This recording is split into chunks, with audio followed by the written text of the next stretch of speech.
Hello दोस्तों, मेरा नाम है आशुतोष और मैं आपके लिए एक नया लेक्चर लेके आया हूँ जिसमें कि मैं डिस्कस करने वाला हूँ 8086 माइक्रो प्रोसेसर के बारे में। मैंने प्रीवियस भी दो लेक्चर मैंने दिया हुआ है जिसमें कि मैंने चैप्टर टू विलियम स्टॉलिंग का चैप्टर टू मैंने डिस्कस किया हुआ है जो कि था परफॉर्मेंस इशूज। मैंने उससे कंप्लीट किया हुआ था। अगर आपने नहीं देखा तो आप जरूर से देखें। बट अभी से आज से मैं डिस्कस करने वाला हूँ 8086 के बारे में।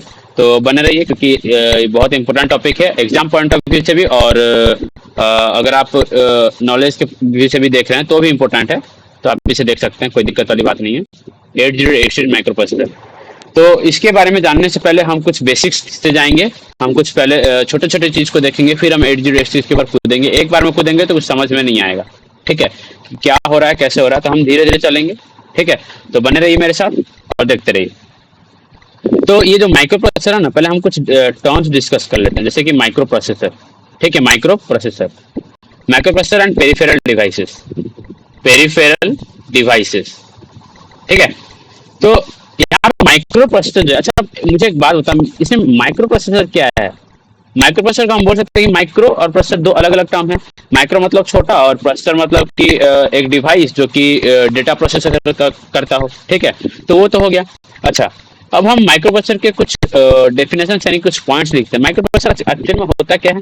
ये एक ऐसा डिवाइस है जो कि एक चिप होता है ना, आप देखे होगे अगर मदरबोर्ड वगैरह कोई निकाले होगे तो उसमें देखना एक चिप होगा जो कि माइक्रो प्रोसेसर होता है।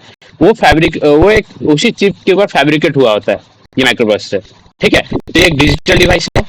अगर हम इसके बारे में लिखें तो अगर कोई भी अगर पूछे कि शॉर्ट नोट लिखो माइक्रो प्रोसेसर के बारे में या फिर इसके बारे में कोई बताओ, कुछ भी बताओ, तो ये एक डिजिटल डिवाइस है। तो आप जरूर मुझसे बताना कि एक डिजिटल डिवाइस है जो कि एक स्मॉल चिप के ऊपर, यानी कि एक छोटे से सपोज की एक चिप है, इसके ऊपर फैब्रिकेट होकर रहता है। ठीक है, तो it is a digital device which is which is fabricated fabricated on a small chip. ठीक है, ये माइक्रो प्रोसेसर का डेफिनेशन हुआ। अच्छा, अब ये चीज क्या है? देखो, हमारे पास ब्रेन है। तो अगर कंप्यूटर काम कर रहा है तो उसके पास भी तो ब्रेन होना चाहिए ना। तो ये एक तरीके से ब्रेन का काम करता है। मतलब कि हमारे जो कंप्यूटर है उसका ब्रेन है ये। ठीक है, अगर ये नहीं रहेगा तो काम ही नहीं करेगा कंप्यूटर। तो इसको हम ब्रेन ऑफ द कंप्यूटर भी बोलते हैं। Brain of the computer, brain of the computer. ठीक है, और क्या है ना, ये करता क्या है ना, ये क्या करता है ना, कम्युनिकेट विथ अदर डिवाइसेस। ये क्या करता है ना, जितने भी डिवाइसेस होते हैं सब, जैसे कि हमें कुछ काम करना है। ठीक है, सपोज एक वर्क को परफॉर्म करना है तो हम क्या करते हैं, हम कुछ लोगों से बातचीत करते हैं कि उनसे कुछ डेटा लेते हैं उसके बारे में, उस काम को करने के लिए, तो जाके काम सक्सेसफुल होता है। तो ठीक है, माइक्रो प्रोसेसर भी उसी उसी चीज को फॉलो करता है। माइक्रो प्रोसेसर क्या करता है ना, अलग अलग डिवाइसेस से डेटा को लेता है, फिर मतलब कि उसको हम कम्युनिकेट बोल सकते हैं हमारे लैंग्वेज में, और कम्युनिकेट करके उसको प्रोसेस करता है। ठीक है, तो हम इसे बोल सकते हैं कि communicate communicate with other devices other devices devices connected connected to it. ठीक है, समझ में आया? अच्छा, अब बात करते हैं पेरिफेरल डिवाइस के बारे में। पेरिफेरल डिवाइस क्या होता है ना, ये एक टर्म से निकला हुआ है जिसको हम लोग बोलते हैं पेरीफेरी। पेरीफेरी, अभी पेरीफेरी क्या चीज है भाई? पेरीफेरी का मतलब होता है इनर अराउंड। इसका मतलब इनर अराउंड। इनर अराउंड मतलब ना, पेरिफेरल डिवाइस को हम लोग ऐसा डिवाइस बोल सकते हैं जो कि कंप्यूटर से कनेक्ट होता है, एक्सटर्नली कनेक्ट हो सकता है। सपोज जैसे कि आपका कीबोर्ड हो गया, माउस हो गया, या फिर कैमराज हो गया, कुछ भी हो गया, तो ये सब आपका पेरिफेरल डिवाइस में आता है। ठीक है, इतना गया। चलो, तो ये हम लोग का माइक्रो प्रोसेसर और पेरिफेरल डिवाइस का बेसिक था। हम लोग 8086 का प्रोग्रामिंग भी देखेंगे, आगे देखेंगे, कोई दिक्कत वाली बात नहीं। पहले तो बेसिक्स को क्लियर कर लेते हैं। ठीक है, तो उसके फिर आता है ब्लॉक डायग्राम। अब ब्लॉक डायग्राम को समझते हैं। Block diagram of basic basic micro processor, micro computer. ठीक है, चलो, तो ब्लॉक डायग्राम पहले मैं ड्रॉ कर लेता हूँ। ठीक है, माइक्रो प्रोसेसर जिसको कि हम लोग ब्रेन भी बोलते हैं, ब्रेन ऑफ कंप्यूटर। ठीक है, इसमें क्या होता है ना, इसमें एएलयू ऑपरेशंस होते हैं। ठीक है, इसमें कंट्रोल यूनिट होता है, इसमें और भी बहुत कुछ होता है, रजिस्टर्स भी होते हैं, जैसे कि इसमें रजिस्टर्स भी होता है। ठीक है, माइक्रो प्रोसेसर। अब यहाँ पे सपोज मेरा है output device, output device, device यहाँ पे है मेरा इनपुट डिवाइस, इनपुट डिवाइस। ठीक है, अब यहाँ पे क्या है, यहाँ पे है मेरा मेमोरी। ठीक है, तो ये मेरा इसका ब्लॉक डायग्राम है। ये कैसे काम करता है ना, पहले तो ये कनेक्टेड है मेमोरी से इस तरीके से, और इनपुट यहाँ से ऐसे है, यहाँ से ऐसे। इनपुट डिवाइस में मेरा क्या क्या आएगा, इसमें मेरा जैसे कि कीबोर्ड हो गया, कीबोर्ड, माउस हो गया, माउस। ठीक है, तो ये सब जो चीजें ना, ये सब इनपुट है, जैसे कि हम लोग इनपुट प्रोवाइड करते हैं हमारे प्रोसेसर के या फिर हमारे कंप्यूटर को, तो सब इनपुट डिवाइस। आउटपुट में क्या क्या आ जाएगा, आपका मॉनिटर आ जाएगा, मॉनिटर। ठीक है, फिर प्रिंटर आ जाएगा, प्रिंटर। इस तरीके की चीज आउटपुट डिवाइस में।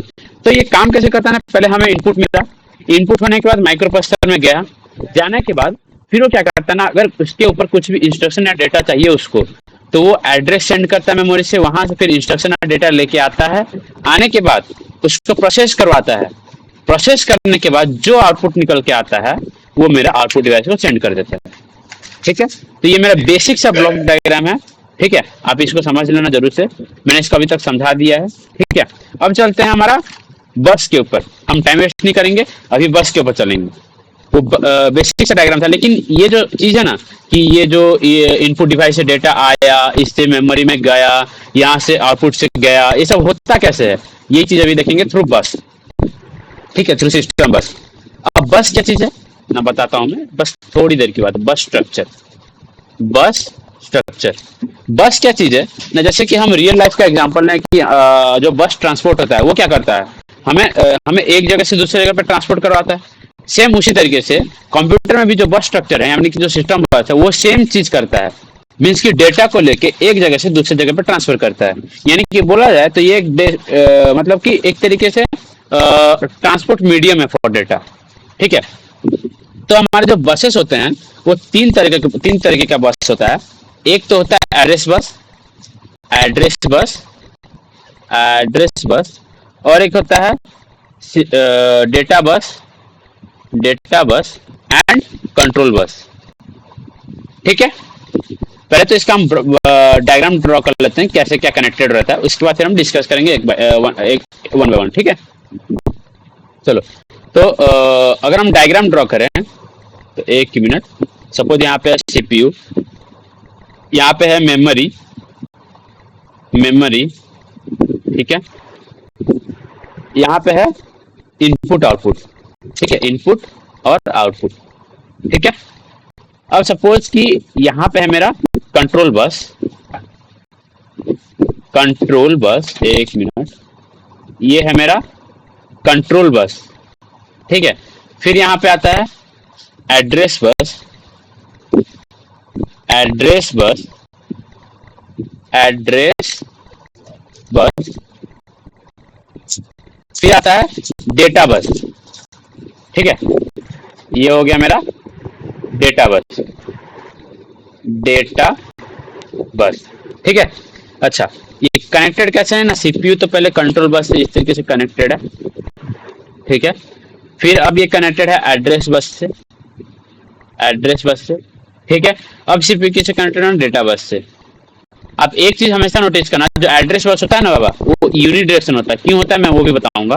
ठीक है, मेमोरी ये उसी तरीके से कंट्रोल बस के साथ कनेक्टेड है, फिर ये भी उसी तरीके से एड्रेस बस के साथ कनेक्टेड है, एड्रेस बस। ठीक है, हो गया। फिर ये डेटा बस के साथ कनेक्टेड है, data bus. Data bus by directional होता है। ठीक है, अब इनपुट आउटपुट के बारे में देखें तो ये भी कंट्रोल बस के साथ कनेक्टेड होगा। ठीक है, ये उसी तरीके से एड्रेस बस के साथ कनेक्टेड होगा। ठीक है, ये उसी तरीके से डेटा बस के साथ कनेक्टेड होगा।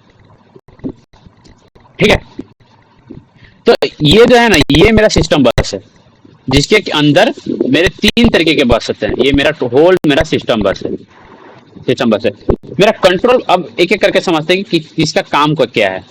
सबसे पहले डिस्कस करते हैं एड्रेस बस के बारे में। एड्रेस बस क्या करता है ना, सपोज हमें डेटा को फेच करना है। फेच मतलब ना, सपोज मेरा मेमोरी है, आप लोगों को तो ये तो जरूर पता होगा कि मेमोरी में कहीं पे डेटा स्टोर होता है, उसका लोकेशन भी स्टोर होता है। तो हमें जब भी डेटा को एक्सेस करना होता है, हम कैसे एक्सेस करते हैं, हम क्या मेमोरी को बोल देते हैं भाई तू मेरे को डेटा दे, मैं तेरे को तू मेरे को डेटा तो बस दे देता है क्या? वो तो इंसान थोड़ी है कि आप बोल दिए बस दे देगा वो, समझ में है ना। तो हमें क्या करना होता है ना, हमें एड्रेस पास करना होता है। मेमोरी को कुछ नहीं पता भाई, वो अनपढ़ है, हम वो इतना पढ़ा लिखा नहीं है, ठीक है। तो हम क्या करते हैं ना, हम उसे एड्रेस पास करते हैं, उस एड्रेस में मेमोरी जाता है, जो भी डेटा है वो क्या करता है ना, उस डेटा को डेटा बस के थ्रू ट्रांसफर कर देता है। तो जो एड्रेस पास होता है ना कि किस एड्रेस से देना है हमें, वो एड्रेस पास होता है एड्रेस बस से, और जिस एड्रेस से डेटा ट्रांसफर होता है वो डेटा ट्रांसफर होता है थ्रू डेटा बस। समझ में आएगी नहीं। एड्रेस बस से क्या ट्रांसफर हुआ, एड्रेस ट्रांसफर हुआ, डेटा किस कौन से बस से ट्रांसफर हुआ, डेटा ट्रांसफर हुआ डेटा बस से। तो दोनों चीज को ध्यान में रखना। अब मैं बात कर रहा था कि एड्रेस बस यूनिडायरेक्शनल क्यों होता है। एड्रेस बस इसलिए यूनिडायरेक्शनल होता है कि सपोज मैं आपको बोलूं कि मुझे इस एड्रेस से, सपोज मेरा 2000 एड्रेस है, मैं लिख देता हूँ, सपोज मेरा ये मेमोरी है, यहाँ पे ये सपोज कि 2000 एड्रेस है, ठीक है। तो 2000 एड्रेस में सपोज कि ये मेरा डेटा है, ठीक है। इस डेटा को मुझे लाके दो, तो वो क्या करेगा, सीपीयू, वो सीपीयू क्या करेगा ना, एड्रेस बस के थ्रू, ये देखो ये एड्रेस बस है, इसके थ्रू वो एड्रेस पास करेगा। कहाँ पे पास करेगा ना, इस तरीके से एड्रेस आया, एड्रेस आके मेमोरी में गया, मेमोरी में जाने के बाद वो यहाँ से क्या करेगा, उस एड्रेस में जो प्रेजेंट था एलिमेंट वो लाके देगा। अब वो एलिमेंट को लाके वो डेटा बस के थ्रू ट्रांसफर करेगा। तो क्या मेमोरी को बाई डायरेक्शनल होना चाहिए, बिल्कुल भी नहीं होना चाहिए, क्योंकि वो बाई डायरेक्शनल करके करेगा क्या, हमें तो सिर्फ एड्रेस पे जो प्रेजेंट है वो चाहिए, हमको सिर्फ डेटा से मतलब है। सपोज कि मुझे डेटा राइट करना है, तो डेटा अगर राइट भी करना है तो डेटा राइट करने के लिए क्या चाहिए हमें, डेटा राइट करने के लिए डेटा का ये वाला डायरेक्शन चाहिए, और डेटा रीड करने के लिए डेटा का ये वाला डायरेक्शन चाहिए। तो राइट करने के लिए अगर डेटा बस यूज कर रहे हैं तो उस समय पे भी हमें एड्रेस को पास करना होगा, जो यूनिडायरेक्शनल होगा, यानी कि एड्रेस हम डेटा बस के थ्रू पास करेंगे ना। हमेशा याद रखना कि एड्रेस का जो एड्रेस बस का जो डायरेक्शन होता है वो हमेशा माइक्रो प्रोसेसर टू मेमोरी होता है, ठीक है। उसका एक ही डायरेक्शन है, माइक्रो प्रोसेसर टू मेमोरी। बाकी जो डेटा बस होता है वो बाई डायरेक्शनल होता है, वो दोनों तरफ काम करता है, वो डेटा को रीड करने में भी काम करता है, राइट करने में भी काम करता है, इसलिए वो बाई डायरेक्शनल होता है, ठीक है। तो ये चीज याद रखना। फिर आता है कंट्रोल बस। कंट्रोल बस क्या करता है, देखो भाई इतना चीज हो रहा है, आपने एक चीज नोटिस किया कि हो कैसे रहा है, मैं कंट्रोल कर रहा हूँ क्या, मैं तो इंसान हूँ, मैं तो नहीं कर सकता। कंट्रोल कर कौन रहा है, वो चीज सिर्फ कंट्रोल बस करता है। कंट्रोल बस ये स्पेसिफाई करता है कि काम कैसे करना है, मतलब कि वही सब चीज को कंट्रोल कर रहा है कि कहाँ से इंस्ट्रक्शन लाना है, कितना कहाँ से देना है, सारा काम मेरा कंट्रोल बस कर रहा है, करवा रहा है, ठीक है। तो इस चीज को ध्यान में रखना। तो ये 3 टाइप के बस होते हैं जो यहाँ पे प्रेजेंट होते हैं, ठीक है। अब हम डिस्कस करेंगे कुछ एड्रेस और डेटा के बारे में। आपको ये चीज तो पता होगा कि कैसे डेटा ट्रांसफर होता है, क्या होता है। अब हम सोचेंगे कि कैसे डेटा स्टोर होता है, यानी कि स्टोरेज किस तरीके से होता है, एड्रेस कैसे कैलकुलेट किया जाता है, डेटा कहाँ स्टोर होता है, कैसे स्टोर होता है, वो सब चीज डिस्कस करेंगे, ठीक है। तो अगर मैं टॉपिक की बात करूं तो हो जाएगा concept of address and data, ठीक है। इसमें हम क्या डिस्कस करेंगे ना, मेमोरी में डेटा स्टोर कैसे होता है। आपको एक चीज पता होगा, आपने डिजिटल लॉजिक, आप सबने डिजिटल लॉजिक पढ़ के आया ना भाई, डिजिटल लॉजिक। तो आपके लिए बता दूं, आपकी जानकारी के बता दूं कि डिजिटल लॉजिक में आपने एक चीज पढ़ा था, फ्लिप फ्लॉप। फ्लिप फ्लॉप क्या करता था, फ्लिप फ्लॉप मेरा एक बीट का डेटा स्टोर करता था, एक बीट का डेटा स्टोर करता था नहीं करता था। तो वही चीज मेरा यहाँ पे भी एप्लीकेबल है। आपका जो मेमोरी होता है ना भाई, मेमोरी कुछ नहीं होता, मेमोरी सिर्फ कलेक्शन ऑफ फ्लिप फ्लॉप ही होता है और कुछ नहीं होता। आपने जो भी अभी तक पढ़ा ना, रजिस्टर वगैरह, फिर जो भी आप पढ़ोगे वो सब फ्लिप फ्लॉप पे बेस्ड है। और फ्लिप फ्लॉप कैसे बनता है, लॉजिक गेट से बनता है भाई। आपने लॉजिक गेट्स पढ़ लिया, फ्लिप फ्लॉप पढ़ लिया, आपने रजिस्टर भी पढ़ा है डीएल में। मैं अभी बताऊंगा कि कैसे क्या काम करता है, उसकी चिंता मत करना। लेकिन अगर मैं फ्लिप फ्लॉप की बात करूं, सपोज मेरे पास फ्लिप फ्लॉप है, फ्लिप फ्लॉप सपोज कि ये एक कलेक्शन ऑफ फ्लिप फ्लॉप है, 1 2 3 4 5 6 7 8, ठीक है। तो सपोज मेरे पास फ्लिप फ्लॉप 7 है, फ्लिप फ्लॉप 6 है, फ्लिप फ्लॉप 5 है, फ्लिप फ्लॉप 4 है, 3 2 1 0, यानी कि टोटल 8 फ्लिप फ्लॉप हैं। तो अगर मेरा प्रोसेसर 8 बिट का, आपने जब भी प्रोसेसर को खरीदा होगा तो आपको एक चीज बोला गया कि ये 32 बिट का प्रोसेसर है कि 64 बिट का प्रोसेसर है, जो भी है आपको बुलाया था कि नहीं बुलाया था। तो वो 32 और 64 बिट है क्या, वो आपका रजिस्टर का कैपेसिटी है। तो ये जो चीज आप देख रहे हो ना, एक फ्लिप फ्लॉप एक बिट डेटा स्टोर करता है, आइदर वो जीरो स्टोर करेगा ना तो फिर वन स्टोर करेगा। समझ में आया कि नहीं? लेकिन अगर उसी तरीके से कुछ फ्लिप फ्लॉप को कनेक्ट कर दिया जाए तो वो मिल के फॉर्म करता है एक रजिस्टर। One register consist of some flip flops.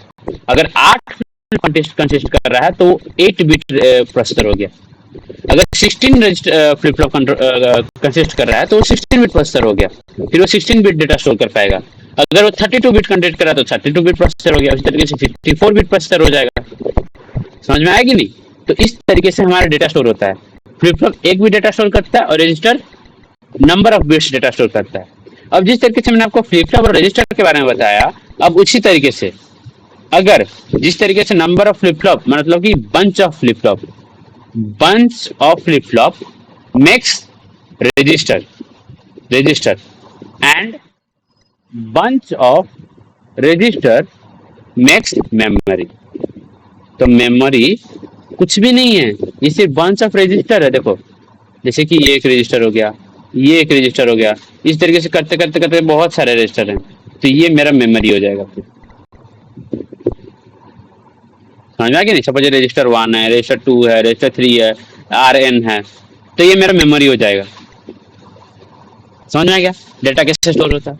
अब देखो, जब डेटा स्टोर होता है तो डेटा को एक्सेस करने के लिए मेमोरी भी तो चाहिए ना, हाँ कि नहीं? सपोज सपोज मेरा ये रजिस्टर है, मतलब इस रजिस्टर तो नहीं, इसमें कुछ रजिस्टर्स हैं। सपोज 1 2, समझ में 4 रजिस्टर है। सपोज कि 4 रजिस्टर है, R1 R2 R3 and R4। तो अब डेटा स्टोर करने के लिए हमें एड्रेस चाहिए। तो अब एक बात बताओ ना, एड्रेस जब चाहिए उसको फेच करने के लिए, यानी कि उस इसमें सपोज इसमें डेटा स्टोर है 10110110, सपोज इसमें स्टोर है 01100 सपोज इसमें स्टोर है 0000111, सपोज इसमें स्टोर है 11110000। सपोज कि ये सारे मेरे डेटा हैं। अब मुझे इसे फेच करना है, तो कैसे फेच करूंगा? एड्रेस भी तो बाइनरी होता है, तो एड्रेस कितना, तो इसको एड्रेस क्या क्या मैं दूंगा? तो सपोज मैं इसको एड्रेस दे रहा हूँ 000011011। 4 रजिस्टर हैं, तो 4 रजिस्टर हैं तो 4 एड्रेस यूनिक देने से तो हो जाएगा। तो यानी कि मेरा ये एड्रेस इस तरीके से देने से काम करेगा। अगर मैं बोलूँ कि 00 एड्रेस पे क्या स्टोर है, तो 00 एड्रेस पे आप बोलोगे कि 10110110 स्टोर है। समझ में आया कि नहीं? तो उसी तरीके से ये हमें एड्रेस इस तरीके से हम प्रोवाइड करते हैं। ठीक है, तो जितने रजिस्टर होंगे उतना एड्रेस होगा। ठीक है, अब हम बात करेंगे कि एड्रेस लाइंस के बारे में। एड्रेस लाइंस के बारे में, अब बाबू ये एड्रेस लाइन क्या होता है? देखो मैं इसे फिर से लिख देता हूं, एड्रेस लाइन। अब एड्रेस लाइन्स क्या होता है ना, एक बात मैं आपको आपकी जानकारी के लिए बता दूं ना, जितने नंबर ऑफ एड्रेस लाइन्स होंगे आप उतना स्टोरेज कर पाओगे। कैसे ना भाई, बताओ मुझे। देखो इसमें देखो 2 बिट एड्रेस स्टोर हो रहा था, यानी कि हमारे पास 2 एड्रेस लाइन है। अगर 2 एड्रेस अवेलेबल होगा तो हम 2 बिट एड्रेस स्टोर कर पाएंगे, यानी कि मेरा स्टोरेज कैपेसिटी होगा 4 नंबर्स, यानी कि हम 4 नंबर्स को स्टोर कर पाएंगे अगर 2 बिट 2 एड्रेस लाइन होगा तो। उसी तरीके से अगर मैं बोलूं कि मेरे पास 3 एड्रेस लाइन है एक प्रोसेसर में, तो कितना स्टोरेज हो पाएगा? 8 स्टोरेज 8 हो जाएगा फिर, क्योंकि मेरे पास 3 बिट के लिए 2 टू द पावर 3 होगा ना भाई स्टोरेज, पता है कि नहीं? जब मेरा बाइनरी जब 3 बिट में लिखा जाए तो कितने कॉम्बिनेशन बनते हैं? 0000001 अप टू लेके 111 बनता है कि नहीं भाई? पढ़ा कि नहीं डीएल में? यही सेम चीज है बस, और कुछ नहीं। समझे? तो ये चीज एड्रेस लाइन का कंसेप्ट आता है। जितना मेरा एड्रेस लाइन होगा उतना ही मेरा स्टोरेज होगा। समझ में आया कि नहीं? यही चीज यहाँ पे होता है। अच्छा, तो इतना समझ में आ गया। चलो अब हम कुछ पॉइंट्स लिखते हैं एड्रेस बस के बारे में, क्योंकि अगर कोई आपको पूछ दे कि एड्रेस बस है क्या, फिर आप लिखोगे क्या? तो एड्रेस बस मेरा क्या है ना, ये क्या करता है ना, कैरी एड्रेसेस। ये मेरा एड्रेस कैरी करता है। और क्या करता है, the number of lines in the address bus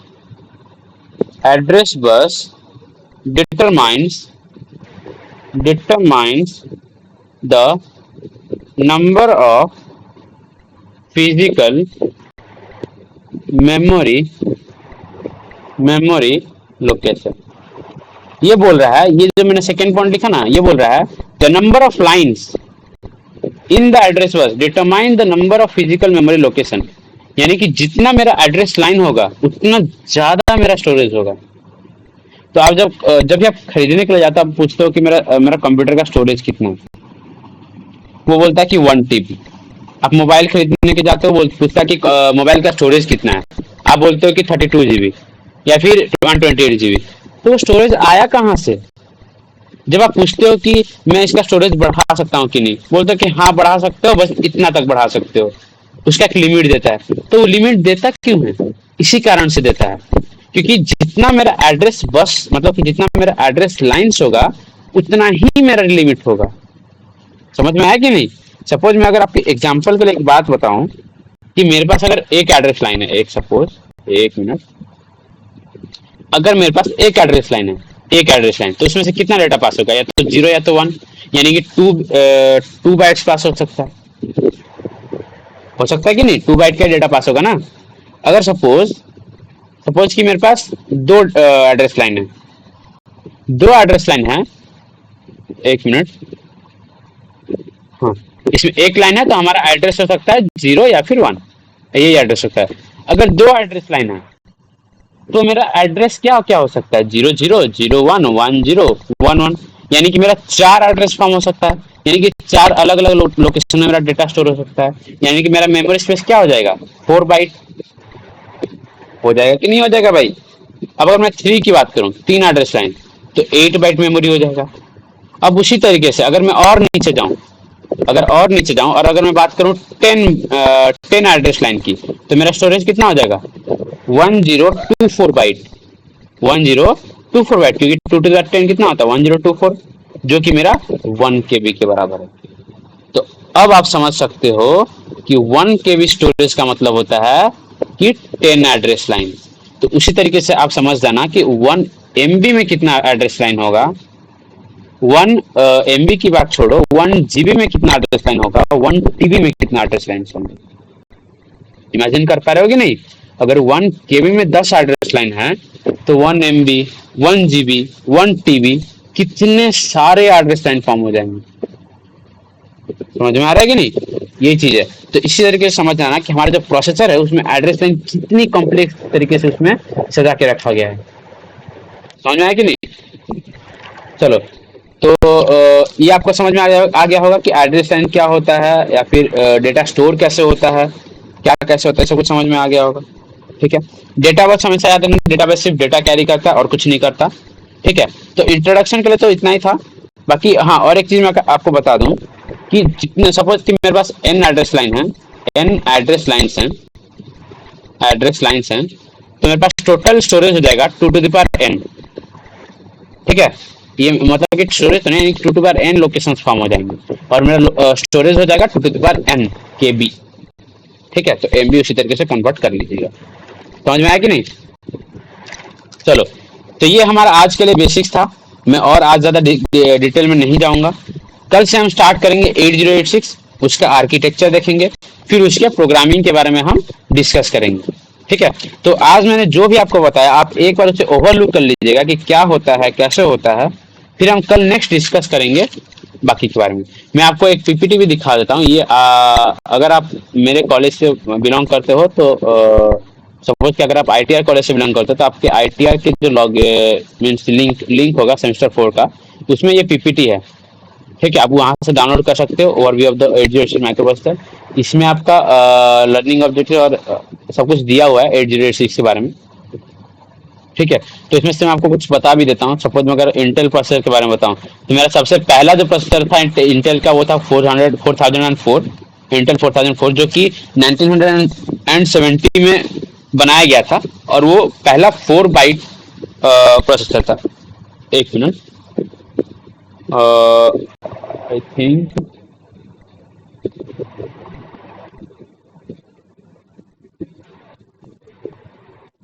एक मिनट, हाँ, देखो, तो डेटा साइज कितना है? 4 है ना। ठीक है।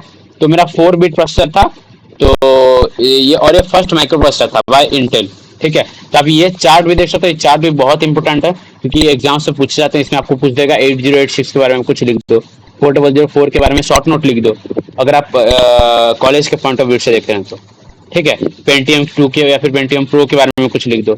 ये चैप्टर 1 में है, मैं चैप्टर 1 जब बताऊंगा तो फिर उस समय पे मैं बता दूंगा। चैप्टर 1 विलियम स्टॉलिंग्स बुक का चैप्टर 1 मैं जब पढ़ाऊंगा तब बताऊंगा। फिलहाल के लिए तो आप इतना ही याद रखना, और बाकी ये सब प्रीवियस मॉडल्स हैं जो कि आप देख सकते हो, कोई दिक्कत वाली बात नहीं। ये एड्रेस वाटर देखो, मैंने क्या बोला था कि एड्रेस वाटर यूनिडायरेक्शनल होता है, देखो ये यूनिडायरेक्शनल है, बाई डायरेक्शनल नहीं है, ठीक है। फिर हम कल से स्टार्ट करेंगे 8086 माइक्रोप्रोसेसर के बारे में, ठीक है। तो आज के लिए इतना ही, मिलते हैं कल, ठीक है। चलो, हेलो, बाय बाय।